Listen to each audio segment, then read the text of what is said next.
seni buat diri kita sendiri gitu. Ya, betul. Nah makanya ada beberapa orang yang bertato di zaman itu katanya sampai nyetrika kulit nih biar kulitnya kebakar, biar tato itu ngelupas gitu loh.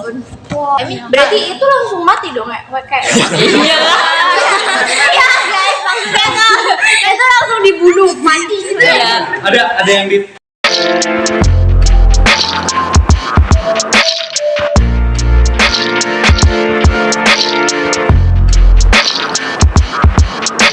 Gue Shalaisana Mira, absen 34 dari kelas 12 MIPA 4.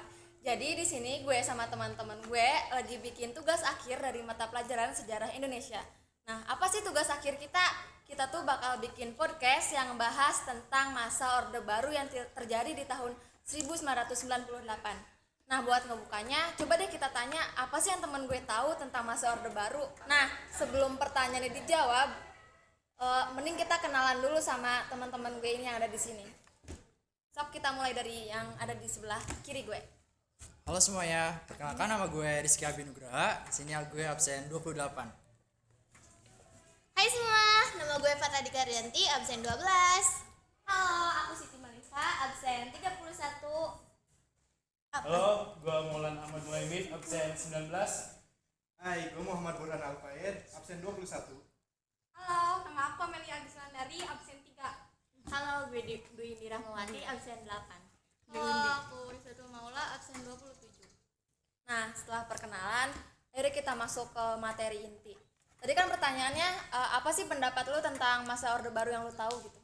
Oke, kalau menurut gue itu masa Orde Baru kan masa pemerintahannya Bapak Soeharto ya. Itu tuh merupakan masa yang terlama, jabatannya tuh terlama. Nah, terus mungkin bakal gue mungkin tahu beberapa tentang ekonominya yang mudah, terus pendidikannya juga mudah. Tapi kan namanya orde itu pasti ada plus minusnya.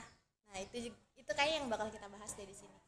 Nah, jadi kan tadi kita udah ngedengerin beberapa pendapat dari teman-teman gue, yang dimana kita semua itu kan adalah Gen Z. Nah, teman-teman gue juga udah mewawancarai beberapa narasumber yang dimana mereka itu mengalami masa Orde Baru itu sendiri gitu loh. Nah, ayo deh tanpa basa-basi, ayo kita lihat video narasumber yang udah diwawancarai sama teman-teman gue ini. Assalamualaikum warahmatullahi wabarakatuh. Waalaikumsalam warahmatullahi wabarakatuh. Ibu boleh diperkenalkan dulu dengan ibu siapa, terus profesinya sebagai apa sekarang? Ibu namanya Ibu Patni, sekarang mengajar di SMA Negeri 1 Lemah Abang, Kabupaten Cirebon. Kalau boleh tahu ibu itu mulai mengajar itu dari tahun berapa ya, Bu? Ibu diangkat di sini tahun 1998 bulan Februari. Oh, tahun 1998 itu masih zamannya Orde Baru ya, Bu? Berarti ibu itu sedikit tahu lah tentang masa Orde Baru ya, Bu? Ya.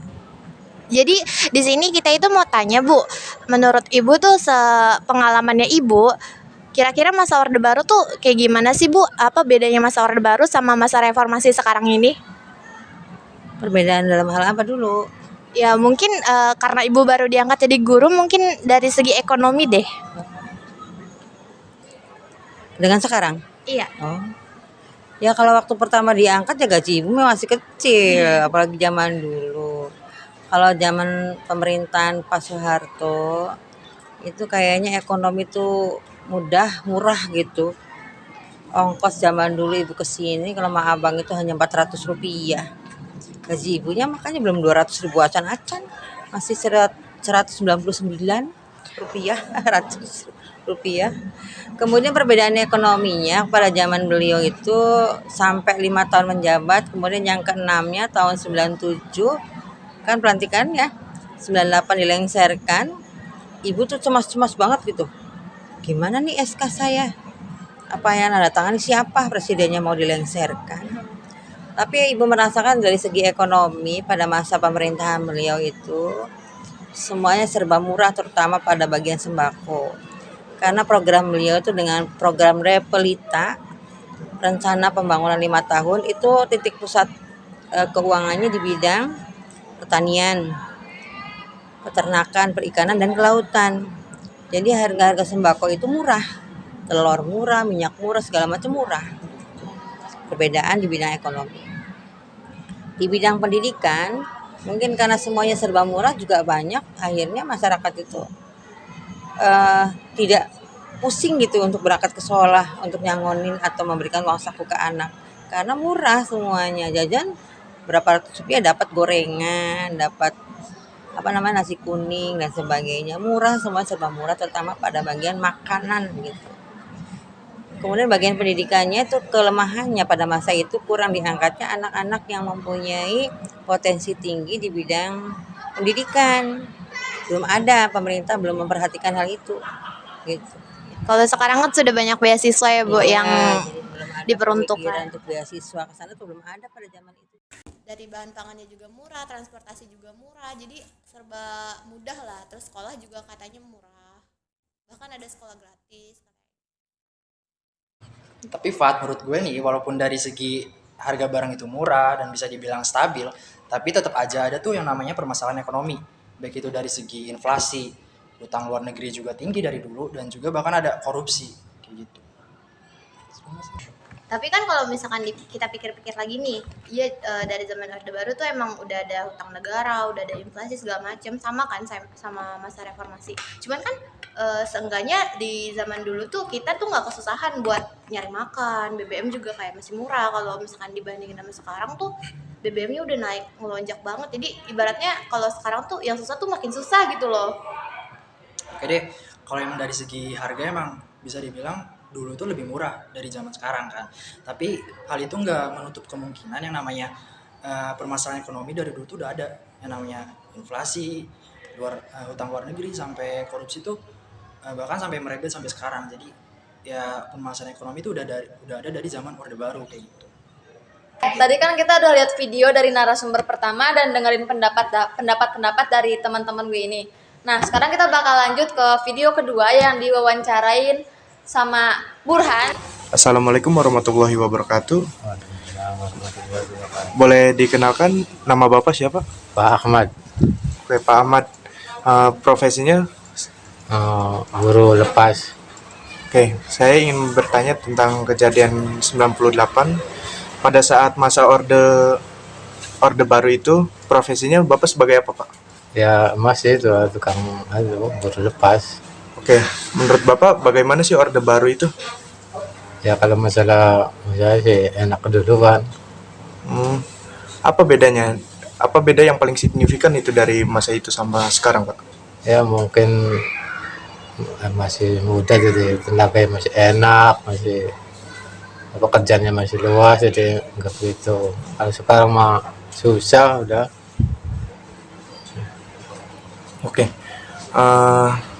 Apa sih Pak kebijakan waktu Orba itu menurut Bapak yang baik dan mungkin ada kebijakan yang buruk bagi Bapak itu? Ya maksudnya gini, kalau waktu dulu kan usaha tuh masih banyak gitu. Kalau sekarang mah udah begitu sedikit itu masukannya, ada apalagi sama sekarang si ini kalau Bapak kan di kusen gitu, sekarang ada jaringan jadi kurangin gitu masalah di kusen. Kalau Bapak sendiri itu lebih ke pro Orde Baru apa enggak, Pak? Apa kontra? Apanya? Maksudnya pro pada pemerintahan Orde Baru atau kontra? Lebih ke kontra. Ya kalau masalah usaha sih makanya ya enak dulu gitu kalau sama sekarang sih. Ya, tapi ya ini sih mungkin masanya gitu, kalau dulu kan kayak masih enak, sekarang itu aku udah ini ya kurang gitu ini tenaga tuh. Bapak punya pengalaman tersendiri nggak pada saat itu, Pak? Nggak ada lagi. Nggak itu ada. aja dari dulunya kayak itu aja sih, dari orang tua tukang kayu gitu di kusen-kusen itu aja, nggak punya keahlian lainnya. Oke, segitu aja Pak. Terima kasih ini ya atas jawabannya. Semoga kedepannya lebih sukses, Pak. Dari video yang gue wawancarin itu, narasumber di situ bilang kalau jual barang-barang mebel itu lebih gampang dibanding sekarang. Yang sekarang ada toko-toko online seperti Tokopedia, Shopee, dan lain-lain. Dan masyarakat-masyarakat kecil pada zaman itu lebih diuntungkan daripada masyarakat-masyarakat yang memang dari keturunan Tionghoa. Mungkin pada masa itu masyarakat apa sih tadi masyarakat Masyarakat kecil. Oh, mungkin pada masa itu masyarakat kecil lebih diuntungkan dibandingkan masa sekarang. Tapi menurut gue pada masa Orde Baru itu dari segi toleransinya sangat minim, seperti rasisme dan sebagainya. Memang pada zaman itu toleransi sangatlah minim pada etnis tertentu lah. Tapi kan itu juga demi kepentingan masyarakat-masyarakat kecil juga, supaya UMKM negara ini lebih maju. Aduh, iya sih, tapi kita sebagai warga negara Indonesia yang mempunyai semboyan Bhinneka Tunggal Ika yang artinya berbeda-beda tetapi tetap satu dua, masa kita mau saling merendahkan antar sesama warga negara Indonesia? Potong kuenya. Bisa aja. Iya, nggak apa-apa. Oke, cukup. Iya. Oke, cukup segitu aja video dari narasumber kedua. Kita lanjut ke narasumber ketiga yang diwawancarain sama Ahmad. Ya, Assalamualaikum warahmatullahi wabarakatuh. Boleh perkenalkan dulu Pak, namanya siapa dan pekerjaannya apa? Nama saya Dedi Sunardi, kerja sebagai pedagang di Pasar Rakyat. Saya mau tanya-tanya Pak tentang masa Orde Baru Pak. Nah, menurut Bapak bagaimana Pak masa Orde Baru itu Pak? Masa Orde Baru ya itu semacamnya rejimnya nggak masalah sebenarnya, sama aja dengan sekarang. Gitu. Nah, perbedaannya apa Pak? Masa Orde Baru yang dulu tuh sama masa sekarang reformasi itu Pak? Kalau dulu sama sekarang ya, kalau untuk masalah perbedaan, untuk khususnya di dunia perdagangan, paling ya cuma perbedaannya kalau dulu artinya pasar itu orang jual beli ya langsung berhadapan-hadapan. Kalau sekarang kan muncul ada apa namanya online atau apa gitu ya, COD atau gimana itu, kan gitu. Itu bedanya itu aja. Kalau ini Pak, dilihat dari segi ekonomi itu seperti harga sandang dan pangan itu kan Orde Baru itu dianggapnya itu baik apa kurang Pak? Kalau untuk harga itu standar ya, jawabannya emang sangat prinsip itu bagus. Nah, dibanding dengan sekarang itu kan harga-harga naik tidak karu-karuan. Ya. Jadi kalau zaman Orde Baru itu kenaikan-kenaikan itu terjadi biasanya momen-momen tahun baru, Natal, dah itu aja.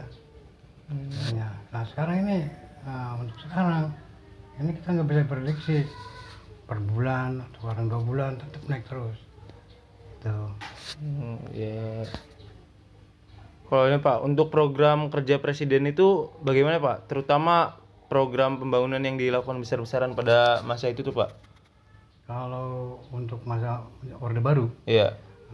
program pembangunan emang bagus, swasembada pangan, bagus, nggak masalah. Jadi rakyat semua pada bisa hidup lah gitu, baik dari segi industri, pertanian, peternakan, itu jalan semua. Gitu. Iya. Kalau sekarang kan ceritanya kelebihannya sekarang itu enaknya yang punya modal, gitu loh. Jadi sekarang udah condong yang Modal besar. besar ya. Iya. Jadi pemodal kecil ya ketinggalan. Kalau zaman dulu kan istilahnya ada koperasi itu berjalan. Nah, kalau pertanian ada kolom pencapir, jadi semua harga terpantau, harga pertanian, istilahnya hasil bumi itu dipantau terus. Kalau sekarang kan liar, jadi akhirnya siapa yang punya modal ya dia bisa jadi cukong gitu. Nah, kalau untuk Bapak sendiri Pak, Bapak itu lebih pro ke Orde Baru apa enggak Pak? Kalau saya pro atau ya, termasuknya ya kalau dibilang pro kayak saya, karena saya masa mudanya zaman Orde Baru, jadi bisa agak bisa condong ke Orde Baru juga sih, nggak apa-apa ya, karena di masa sekarang saya agak seret-seret kan gitu. Untuk dagang juga lebih gampang ya Pak Iya, buat ini ya. dulu itu lebih gampang. Kalau sekarang kan kita pemodal kecil itu kelibas terus dengan munculnya ya di samping apa itu perdagangan secara online atau apa namanya grosir itu kita kalah. Yang enaknya itu yang punya modal Yang modal besar ya. Itu yang punya modal besar ya itu. Nggak tahu namanya, saya juga seorang awam mengerti itu apa namanya, yang punya modal gede itu apa namanya saya nggak ngerti. Ya ternyata kebuktinya sekarang yang punya modal itu yang berkuasa. Oh, iya betul sih. Kalau dulu ada pemerataan itu saya nggak ngerti bahasanya kapitalisme apa saya nggak ngerti. Kalau dulu enak, jadi koperasi semua diatur. Jadi si rakyat tuh bisa sama-sama cari makan. Hidup makmur ya Pak? Makmur ya, agak makmur. Bahkan boleh dikatakan waktu itu kan swasembada. Iya. Swasembada. Kalau sekarang kan ya boleh Anda lihat sendiri kan, apa-apa ya dari luar negeri. Semuanya impor semua. Iya. Itu. Mungkin sekian saja Pak pertanyaan dari saya. Iya. Mohon maaf ya Pak kalau ada kata yang kurang jelas atau Nggak apa-apa, rada tidak mengenakan. Nggak apa-apa. Ya, Assalamualaikum warahmatullahi wabarakatuh. Ya. Nah, jadi kesimpulannya untuk narasumber yang saya wawancarai itu, perdagangan di era itu tuh sangat mudah. Dimana kita berdagang itu atau jual beli kita berhadapan langsung dengan penjual maupun pembeli gitu. Tapi kalau menurut aku sih di masa itu tuh kita jadi lebih susah buat nyari barang karena nggak ada sistem online. Kalau sekarang kan kita bisa pesan kebutuhan dari rumah dengan cara pesan online, tinggal nunggu di rumah langsung nyampe. Ya, itu memang benar sih. Tapi saya juga setuju dengan perkataan narasumber, yaitu di mana kalau sekarang itu yang berkuasa ya tetap yang punya duit besar. Dan yang online kan, yang jualan online pasti orang-orang pintar dan hampir rata-rata orang punya lah, kayaknya lumayan tinggi. Jadi dia bisa menjalankan bisnis online itu. Berbeda dengan yang berdagang biasa di era sekarang. Kan mungkin masih mengandalkan keliling untuk mencari, mungkin lebih mudah untuk mencari customer atau pelanggan. Tapi kan belanja online juga kan sebenarnya ngebuka lowongan kerja baru gitu buat orang-orang kayak kurir, sistem ekspedisi gitu kan. Tadi di mana tadinya tuh jasa ekspedisi paling cuma dipakai buat ngirim apa sih, jarang banget kan kita pakai jasa ekspedisi. Tapi kan sekarang dengan adanya toko online kita jadi sering memakai jasa ekspedisi gitu. Toko online ini bisa kerja sama jadi sama jasa ekspedisi, dan mereka tuh jasa ekspedisinya membuka banyak lowongan pekerjaan. Jadi ya itu plusnya sih. Betul. Memang betul. Oke, Oke, kita ke narasumber yang keempat. Nah, sebelumnya Bapak bisa perkenalkan dengan Bapak siapa? Saya Pak Budi. Menurut Bapak bagaimana masa Orde Baru itu, Pak? Dari segi apanya? Dari segi perbedaan pada bidang pendidikan. Dari pendidikan, sebenarnya ketika masa Orde Baru dengan sekarang, fokus kalau dari pendidikan untuk Orde Baru itu fokusnya siswa itu objek, gurunya subjek. Jadi siswa hanya diberi cepokan pendidikan, suka nggak suka, bisa nggak bisa, kita masuk. Kalau sekarang siswa sebagai subjek, jadi siswa diberikan kepercayaan mencari, guru memberikan tugas, siswa mencari. Itu kelebihannya di situ. Jadi eksplorasi akal pikiran juga lebih baik sekarang daripada dulu. Lalu sebagai salah satu tokoh di bidang pendidikan, tentu Bapak mengetahui mengenai demo mahasiswa pada masa itu. Sebagai seorang guru, bagaimana tanggapan Bapak mengenai demo itu? Demo itu terjadi karena adanya ketidakpercayaan saat itu masyarakat yang dibantu oleh mahasiswa, karena mahasiswa adalah seorang yang mahasiswa intelektual, jadi akan lebih percaya. Kenapa saat itu masyarakat tidak percaya dengan kepemimpinan Pak Harto? Karena disebut dulu ada KKN dari singkat dari korupsi, kolusi, nepotisme. Saat itu lebih hebat-hebatnya. Nah, ketidakpercayaan itu membuat ekonomi morat-marit, politiknya berantakan, akhirnya ekonomi morat-marit. Sehingga harga melambung tinggi, inflasi, nilai uang tidak berharga, barang tidak ada, sampai semuanya ngantri. Kalian nggak bisa membayangkan mungkin kalau beli tempe ngantri, beli sabun mandi ngantri, beli sabun cuci ngantri, semua ngantri, minyak sayur ngantri. Sekarang tidak, walaupun pernah kita kejadian kan minyak sayur nggak ada, langka, mahal, melambung tinggi. Kalau masih ada sih masih mending kita bisa, itu nggak ada, udah mahal nggak ada lagi.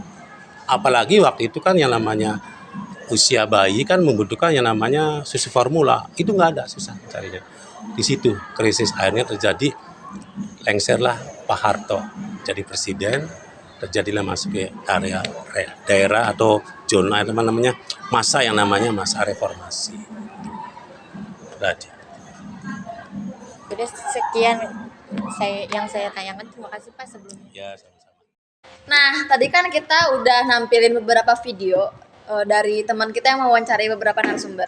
Nah, kita sekarang bakal lanjut ke segmen selanjutnya, yaitu apa teman-teman? Bahas Soto!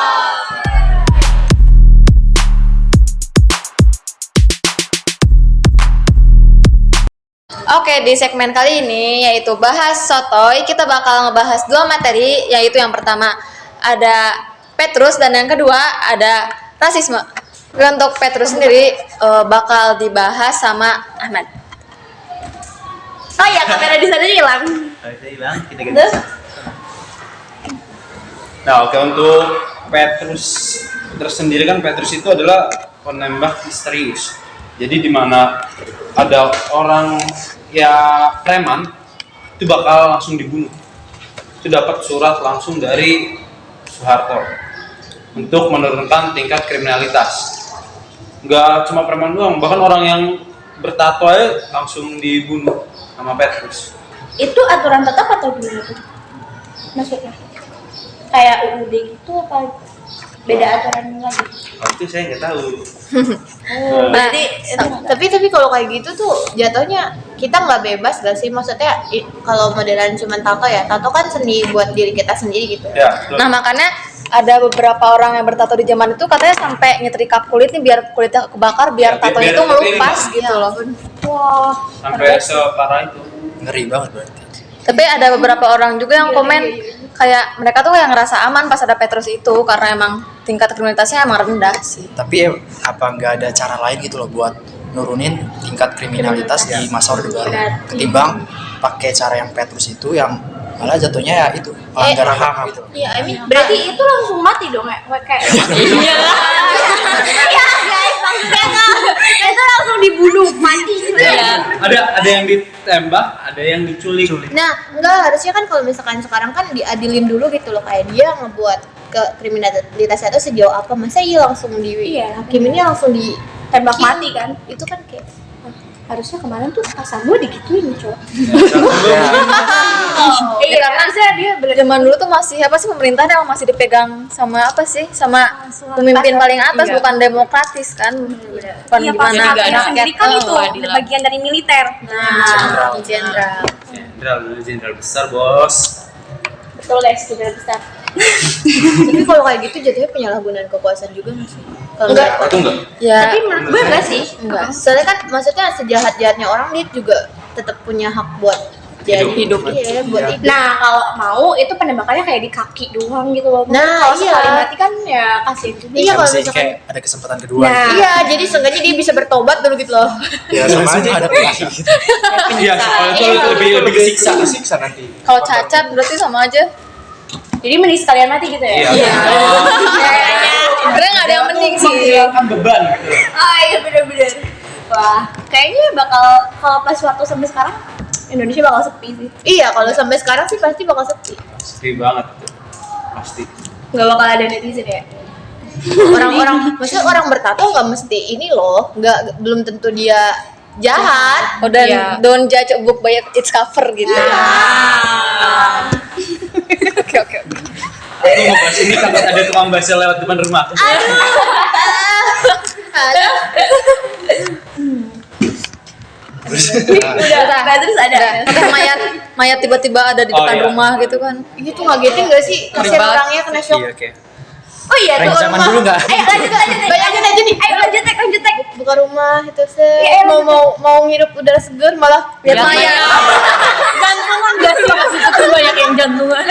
Oh, berarti itu mayatnya dikembalikan ke rumah masing-masing gitu? Enggak kan mereka ditembak di tempat random gitu. Kalau yang diculik itu kabarnya gimana ya? Itu kalau diculik alam kan sih. Yang dibuang ke laut. Ada yang Sampai sekarang nggak tahu. Nah itu maksudnya kalau yang ditembak tuh seenggaknya dia masih bisa dikuburin dengan layak. Kalau yang diculik itu gimana cuy? Ya udah bilang aja gitu lah. Terus lu tau nggak Mat kalau sebenarnya sniper yang jadi Petrus itu tuh dari angkatan udara apa darat atau Iya. ya emang orang yang udah ahli aja apa emang dari militer gitu. Waktu pasti dari militer ya. Tapi untuk divisi-divisinya saya kurang tahu. Itu tuh berarti mereka tuh ditugasin secara khusus kan? Iya. Itu udah ketahuan, maksudnya kayak orangnya tahu gak sih sampai sekarang tuh siapa aja gitu. Diabadikan gak sih sama negara ini gitu. Itu sangat dirahasiakan. Oh, berarti itu dari masih. Siapa tahu keluarga pelakunya masih dendam sampai sekarang. Iya nggak sih? Iya. Kalau ketahuan. Soalnya dendam 7 turunan gitu ya. Bener sih. Kasian juga ya yang Dendam ditugasin gitu ya? Anaknya suruh ya? ngebunuh orang. Jangan kayak masukin. Tit, bapak gua tit. Bapak gua mati tit. Enggak, maksudnya sekarang aja kan kalau hukuman mati tuh yang Algojo tuh sampai ditutup matanya. Kok dulu berani banget ya? Iya. Kalau hukuman mati mah Algojonya aja 10 tuh berapa sih? Iya, di 10 di daerah Di sini garis. tuh, tapi yang di 10 cuma satu. Jadi nggak tahu siapa yang mata, nembak. jadi nggak tahu. Tapi kok itu berani banget ya Ya kayak berani kalau dia nolak perintah Soekarno dia yang mati. Iya sih. Kamu bunuh orang. Dia kan dilindungi oleh negara juga. Iya Jadi sih. ya bebas aman lah. Walaupun kita mungkin setelah nembak kayak merasa bersalah mungkin ada ya. Iya sih. Kalau masa Orde Baru tuh ada polisi nggak sih? Kayak buat Harusnya ada sih. Ada. Kalau kepolisian ada. Polisi Biasanya kan polisi juga punya peran gitu loh buat ini jangan yang kita tahu kan Petrus itu kan penembak misterius nih. Berarti kan kita nggak tahu tuh sosoknya seperti apa. Ya barangkali aja yang mereka tembak tuh ataupun yang nembak nih orang ya mereka tuh benar-benar orang jahat gitu loh. Jadi kan kita nggak tahu mereka tuh Petrus bukan gitu loh. Jadi kan malah buka apa sih kayak Peluang kesempatan kriminalitas yang kriminalitas. baru, iya. Benar sih. Benar juga setingkatkan api. Benar Kak.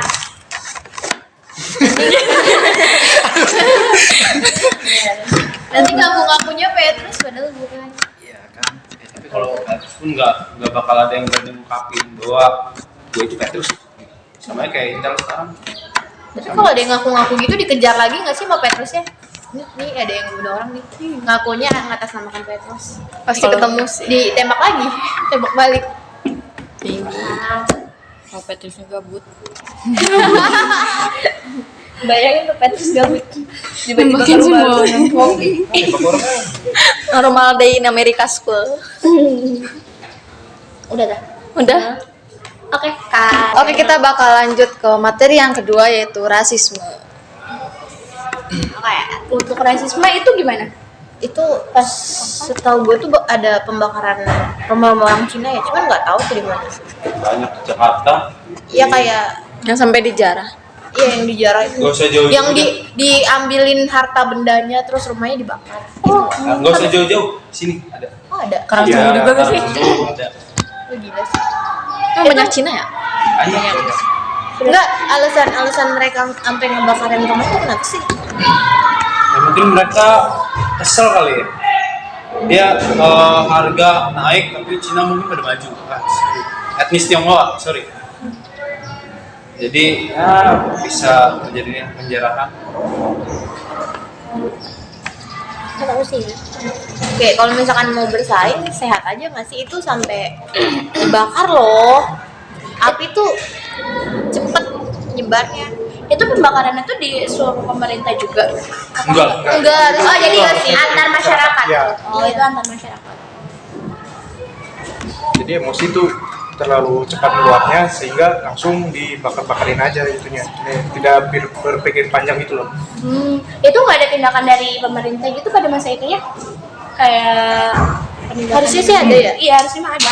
Tapi kayaknya pemerintah tuh keamanannya ya mungkin ini apa namanya nggak bisa mengkoordinir semuanya tuh karena masa udah terlalu banyak, emosi terlalu besar. Jadi hanya sebagian gitu. Iya. Tapi sesungguhnya ada lah ya penanggung-jawaban tentang itu. Iya.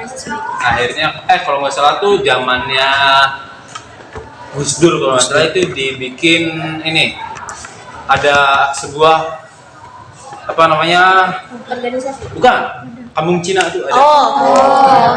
Oh ada. Mungkin kalau sekarang sih lebih gedenya lebih mewah pik kali ya. Pik ya pik. Oh pik.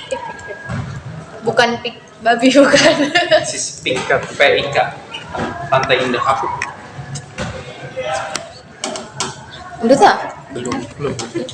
Berarti Orde Baru tuh ada aja yang namanya kasus pelanggaran HAM dari segi pemerintah nih, dari pihak pemerintah. Banyak dong. Adanya Petrus. Terus dari masyarakatnya malah meluapnya rasisme gitu. Jadi Orde Baru tuh emang apa sih kasus pelanggaran HAM tuh masih belum bisa terkontrol kayak gitu. Iya. Itu HAM tuh dimulai dari pemerintahan siapa sih? Dari sekarang juga udah ada. Harusnya udah. Dari lama Berarti itu aturannya dilanggar dong, langgar banget dong tentang HAM-nya. Pas di masa Pak Soeharto, bukan yang nggak ada. Ya sama aja Cuman kan kayak pemerintah juga pasti punya alibi kan. Alibinya ya itu mereka itu salah satu kriminal yang emang harus ditanganin gitu. sama aja kayak zamannya ini Robusta itu nggak ada orang dipaksa untuk kerja bayar yang dipaksa. Tapi yang pernah gue baca ya jadi Jenderal Dendles itu ngasih duit ke bupati daerah setempat buat dibagikan upahnya, tapi bupati itu malah nggak ngasih katanya. Korup lah. Tidak korup dari Jadi korup tuh udah mendarah daging mendarah dari daging. zaman dahulu. Nenek moyang. Nenek moyangnya. Nenek moyang kamu apa korupsi? Oh koruptor. Nenek moyang kamu siapa? Koruptor. Satu dari. Mungkin udah ya, udah 40 tau. Udahlah, bye. Oke, mungkin segini aja video dari kita podcast. Oke, mungkin segini aja podcast yang gak jelas ini dari kita. Oke, mungkin segini aja podcast dari kita. Mudah-mudahan kalian suka dan dengerin sampai akhir. Dan sebelum kita close, kita dengerin dulu kesimpulan yang didapat dari video ini. Ayo, Abi. Oke, pada intinya mah yang namanya pemerintahan itu selalu ada aja yang namanya plus minus gitu loh. Pasti ada aja yang namanya pro kontra, karena pada intinya setiap orang tuh punya persepsi yang berbeda. Setiap orang juga punya kepala yang berbeda, jadi pemikiran juga mereka berbeda. Ada aja kebijakan yang baik, tapi bagi sebagian orang itu dianggap buruk kayak gitu. Dan sebenarnya pemerintahan pada zaman dulu itu bisa dijadiin bahan pelajaran bagi kita nih kaum muda buat ngejadiin pemerintahan kita di masa depan tuh lebih baik lagi dari zaman dulu kayak gitu. Oke deh. Itu ternyata kesimpulan yang kita dapat dari video ini dan dari beberapa narasumber tadi. Pokoknya kurang lebihnya kita semua minta maaf. Dadah. Jangan lupa like ya.